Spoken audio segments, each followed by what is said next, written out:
ตลอดเส้นทางการเดินทางก็จะช่วยลดน้ำมันด้วยอีกอันหนึ่งผู้ชมให้อย่าลืมเปลี่ยนถ่ายน้ำมันเครื่องแทรกแซงน้ำมันเมื่อถึงกำหนดอายุใช้งานและอันที่5ต้องเปลี่ยนค่าแดงตามอันเดียวกันก็ได้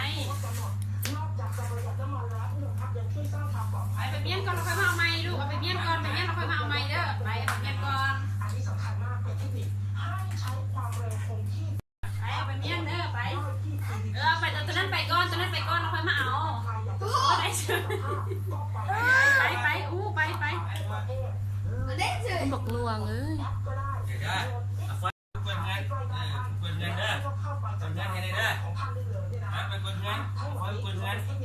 นการลดเรื่องของการใช้น้ำมันที่ได้โหลดแอป PTT Station แอปพลิเคชันมาด้วยคุณผู้ชมจะรู้เลยว่ากวนดีๆกวนดีกวนดีๆไว้กวนให้มันสะอาดไว้